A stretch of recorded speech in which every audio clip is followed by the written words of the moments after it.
প্রায় 10 মাস পর গরুর গোস্ত খেলাম। খেতে মন চাইলেও সামর্থ্যের কারণে খাওয়া হয় না। গরুর গোস্ত খেতে পছন্দ করে না এমন লোক খুব কম আছে। গত কুরবানির ঈদে গরুর গোস্ত খেয়েছে, আর খাওয়া হয়নি। আমাদের মতো গরিব মানুষরা শুধু বছরে একবারই ঈদে গোস্ত খেয়ে থাকে।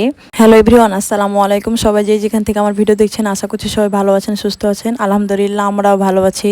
আমি বাচ্চাদের সাথে কি কাজ করি সেটা আপনাদের সাথে শেয়ার করব। আমার 2টা বাচ্চা এখনো ঘুমাচ্ছে, তাই ভাবলাম ওদের সুন্দর মুহূর্তটা একটু শেয়ার করি আপনাদের সাথে।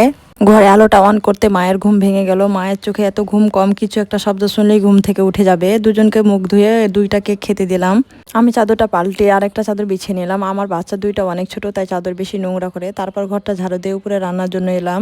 আজ পোলাও আর গোস্ত রান্না করব। আমি আবার পোলাও বেশি খেতে পারি না, তাই আমার জন্য সাদা ভাত আর আলু ভর্তা বানাবো। আমার মেয়েরা পোলাও খেতে খুব ভালোবাসে। প্রায় 2 মাস পর পোলাও রান্না করছি, ঈদেও রান্না করিনি। আপনারা কে কে পোলাও খেতে পছন্দ করেন অবশ্যই কমেন্টে জানাবেন। প্রত্যেক মা চায় সন্তানের মুখে সব থেকে ভালো খাবার দিতে, কিন্তু টাকার অভাবে হয়ে ওঠে না। যাই হোক, আমার বাচ্চারা অনেক ভালো আছে। আমি যথেষ্ট পরিমাণে ওদের ভালো রাখার চেষ্টা করি। আমি যেন আমার মেয়েদের সঠিক শিক্ষায় শিক্ষিত করতে পারি, তাদের ভালো মানুষ হিসেবে গড়ে তুলতে পারি, এটাই আমার সবচেয়ে বড় স্বপ্ন। জীবনে যত কষ্ট আসুক, আমি চাই তারা মাথা উঁচু করে নিজের মতো করে বাঁচতে শিখুক। সবাই আমার মেয়েদের জন্য দোয়া করবেন, যেন তারা মানুষের মতো মানুষ হতে পারে। কথা বলতে বলতে আমার পোলাও রান্না প্রায় শেষের দিকে। এদিকে আমি গোস্তগুলোকে মশলা মাখিয়ে নিলাম। আগে থেকে গোস্তে মশলা মাখিয়ে রাখলে খেতে খুব ভালো লাগে।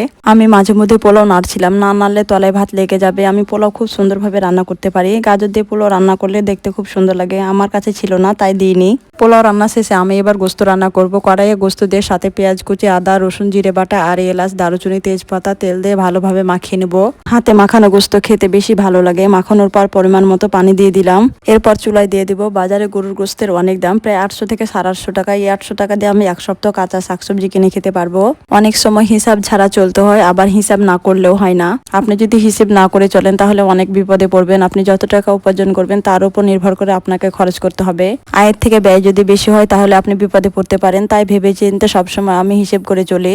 আমার যেহেতু 2টা বাচ্চা আছে আর উপার্জনও খুব কম, তাই আমি ভবিষ্যতের জন্য কোনো টাকাও জমাইতে পারি না। বাচ্চা 2টার একটার পর একটা অসুখ লেগেই থাকে। আমার মনে হয় খাওয়া থেকে ওষুধ কেনাতে বেশি টাকা লাগে। তারপর বড় মেয়েটাকে স্কুলে দিয়েছি, এখানে একটা খরচ আছে। তারপর আল্লাহর কাছে শুকরিয়া আদায় করি, আলহামদুলিল্লাহ আমরা ভালো আছি। বেশ কয়েকদিন থেকে এত পরিমাণ গরম, যার কারণে আমার বড় মেয়েটার মুখে অ্যালার্জি বের হয়ে গেছে।